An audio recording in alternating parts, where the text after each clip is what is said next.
क्या कभी ऐसा हुआ है कि आपके इर्द गिर्द रहने वाले, आपके पड़ोसी या आपके परिवार से किसी औरत की गर्दन अचानक बहुत ही ज्यादा लंबी हो गई हो, या फिर उनके सर के पीछे बालों के बीच एक दूसरा मुंह आ गया हो जिसकी भूख कभी खत्म ही नहीं होती?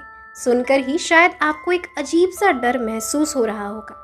आज हम बात करेंगे दो ऐसे ही खास योकाई के बारे में जो मरने के बाद आत्मा बनने के बजाय जीवित औरतों में अचानक आ सकती है। यानी श्राप के कारण आम औरतें इन योकाई में परिवर्तित हो सकती हैं। ध्यान रहे कि इनके बारे में सुनते सुनते आप खुद ही इनमें परिवर्तित ना हो जाओ।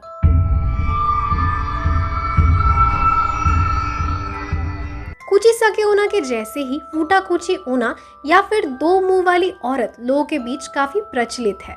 जब भी किसी परिवार को अचानक ऐसा लगता है कि उनके घर में से खाना अजीब तेजी से घटता जा रहा है, जबकि घर में रहने वाली औरत शायद मुश्किल से एक निवाला खाती होगी, तब वो समझ जाते हैं कि शायद वो फूटा कुची ऊना का शिकार बन चुके हैं। गौर करने वाली बात यह है कि फूटा कुची ऊना डरावनी नहीं दिखती, बल्कि समाज की नजरों में वो बिल्कुल एक आम औरत की तरह दिखती है। एटलीस्ट तब तक जब तक उसका एक छोटा सच सामने ना आ जाए। ये सच कि उसके सर के पीछे घने लंबे बालों के नीचे एक दूसरा मुंह छुपा होता है, और ये मुंह सुंदर नहीं बल्कि डरावनी होती है। बड़े और मोटे होठ और नुकीले दांत, और ये दूसरा मुंह बहुत भूखा होता है, जिसकी वजह से वो अपने लंबे बालों के टेंटिकल्स जैसे लचीले तारों की मदद से आसपास का खाना निगलने लगती है। तो ये कहा जा सकता है कि जो औरत फूटा कुची ऊना बनती है वो 2 या 3 लोगों के बराबर खाना खा सकती है। लेकिन आखिर फूटा कुची ऊना की शुरुआत कहाँ से हुई? जापान के ईस्टर्न और वेस्टर्न रीजन्स के लोक कथाओं के अनुसार फूटा कुची ऊना को अक्सर एक रूप बदलने वाली यामा उबा या कुमो की तरह देखा जाता है, जो जवान लड़कियों का रूप लेकर लोगों को चकमा देती है। लेकिन ज्यादातर कहानियों में इसे बुरे कर्मों के वजह से लगने वाले श्राप का नतीजा माना जाता है। चलिए इसी से जुड़े 2 कहानियों को जानते हैं। पहली कहानी के हिसाब से फुकुशिमा के एक छोटे से गांव में एक बहुत ही कंजूस आदमी रहता था। वो इतना कंजूस था कि एक परिवार बसाने और उनका खर्चा उठाने के बारे में सोच भी नहीं सकता था। किस्मत से एक दिन उसकी मुलाकात एक ऐसे औरत से हुई जो कभी भी कुछ खाती ही नहीं थी। बस उसे लगा कि इससे शादी करने से उसका राशन का खर्चा बच जाएगा, और इसी उम्मीद से उसने उससे शादी कर ली। अब पहले तो वो बहुत खुश था, क्योंकि उसने अपनी पत्नी को कभी भी एक निवाला तक खाते हुए नहीं देखा था, मगर फिर भी वो हमेशा घर के कामों में लगी रहती थी। लेकिन इन सब के बाद भी जब एक दिन उसने देखा कि उसके अनाज के भंडार से काफी तेजी से खाना खत्म होने लगा था, तो उसे थोड़ा शक होने लगा। जांच पड़ताल करने के लिए उसने अगले दिन काम पर जाने का बस नाटक ही किया, ताकि वो छुपकर अपनी पत्नी पर नजर रख सके। और जैसे ही उसकी पत्नी ने अपने लंबे बाल खोले, उसका होश ही उड़ गया। उसके सर के पीछे एक दूसरा मुंह था, जिसमें भयानक होठ और नुकीले दांत थे, और उसके बाल खुद से राइस बॉल्स उठाकर इस भयानक मुंह में डाल रहे थे, जिसमें से आनंद भरी आवाजें निकल रही थी। और ये सब देखकर वो इतना ज्यादा कांप गया कि उसने अपने पत्नी को जल्द ही तलाक देने का फैसला किया। मगर उसके पत्नी को तो पहले ही ये खबर मिल चुकी थी। तो फिर क्या? उसने अपने पति को एक बड़े बाथटब में बंद कर दिया और उसे पहाड़ों की तरफ उठा ले गई। मगर किसी तरह वो आदमी अपनी जान बचाकर भाग निकला और एक सुगंधित कमल वाली तालाब में छुप गया, जहाँ फूटा कुची ऊना उसे कभी भी ढूंढ ही नहीं पाई। दूसरी कहानी है एक ऐसे औरत की जो अपनी खुद की बेटी को तो हमेशा अच्छा खाना ही खिलाती थी, मगर अपनी सौतेली बेटी को कभी पेट भर खाना भी नहीं देती थी, जिसके परिणाम अनुसार धीरे धीरे वो बेचारी लड़की कमजोर होते होते भूख से मर गई। 49 डेज के बाद उस बुरी सौतेली माँ के सर में अचानक दर्द होने लगा, और फिर सर पीछे से फटने लगा, जहाँ एक दूसरा डरावना मुंह बन गया। और ये नया मुंह तब तक बहुत तेजी से दर्द करता था जब तक उसे पेट भर खाना खिलाया ना जाए, और आवाज बिल्कुल उनके उसी सौतेली बेटी जैसी ही थी जिसे उन्होंने मार डाला था। और अब उन्हें उसी पाप की सजा मिल रही थी। उन्हें हमेशा ही अपने दोनों मुंह को खिलाना पड़ता, और हमेशा ही अपनी उस सौतेली बेटी के भूख के दर्द को महसूस करना पड़ता। यानी किसी भी स्वरूप में फूटाकुची ओना बस एक लालची या एक कंजूस इंसान को दंड देने का काम करती है।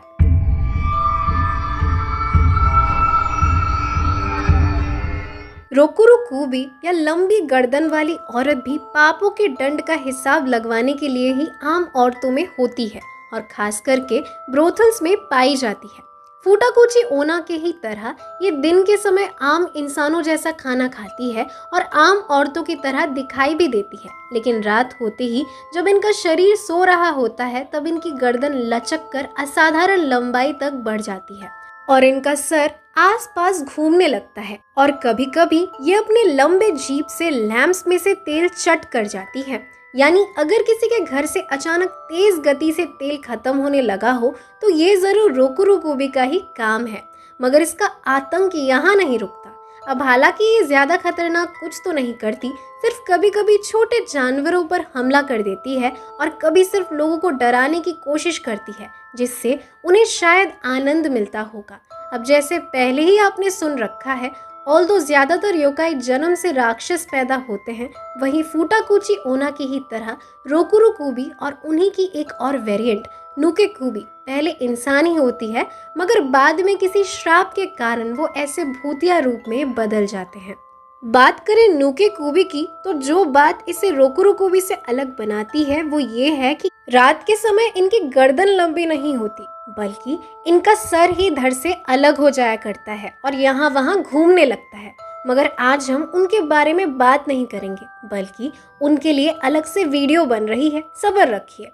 रोकुरो कुबी पर वापस आए तो उन्हें बदलने वाला ये श्राप अक्सर किसी पाप या बुराई का परिणाम होता है, कभी देवताओं का विरोध तो कभी प्रकृति के साथ खिलवाड़ करने पर, या फिर कभी अपने पति के प्रति विश्वास ना होने के कारण। मगर ऐसा भी हो सकता है कि ये पाप उस महिला ने किया ही ना हो, बल्कि उसके पिताजी या पति द्वारा हुई हो, लेकिन इसका परिणाम उसे ही भुगतना पड़ता है। मतलब पाप किसी ने भी किया हो, रोकुरो कुबी बस एक औरत ही बन सकती है।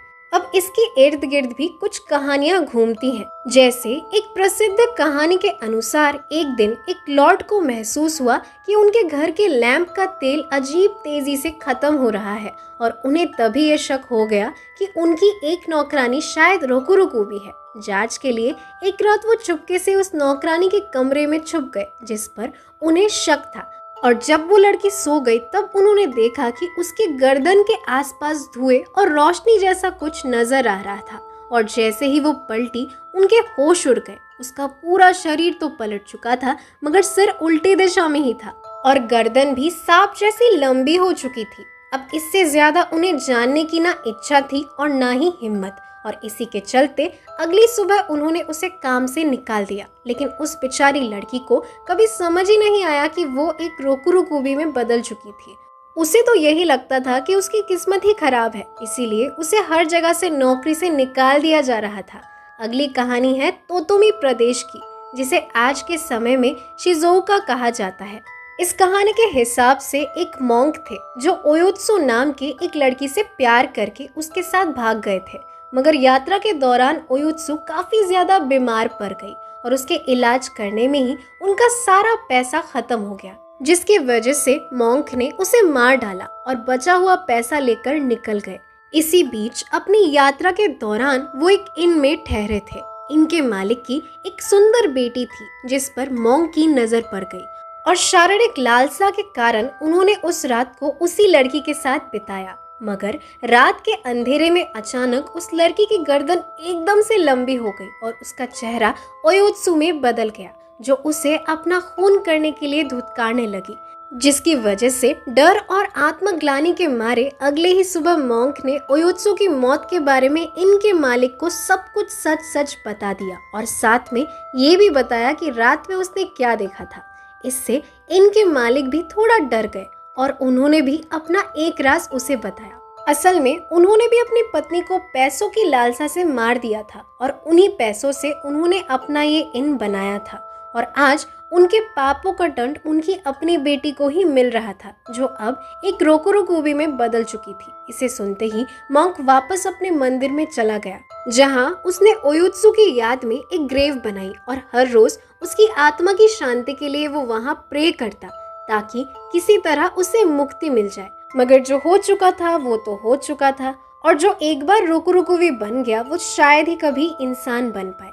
खैर, ये थी जापान की दो बेहद खास योकाई के बारे में थोड़ी बातें। जल्द ही और ढेर सारी योकाई की कहानियों के साथ साथ यामिशीबाई की एक्सप्लेनेशन भी आने वाली है। आई नो मैं बहुत लेट हूँ, बट आप भी तो सब्सक्राइब नहीं करते ना। मैं एक्साइटेड रहूँ भी तो कैसे। मगर अगर आप ये वीडियो देख रहे हो तो अभी के अभी सब्सक्राइब कर दो, इससे पहले कि आप या आपकी दोस्त रोकुरोकुबी या फूटाकुची ओना में बदल जाए। खैर, मिलते हैं अगली वीडियो पर, तब तक के लिए लेट्स कीप दिस एनोनिमस।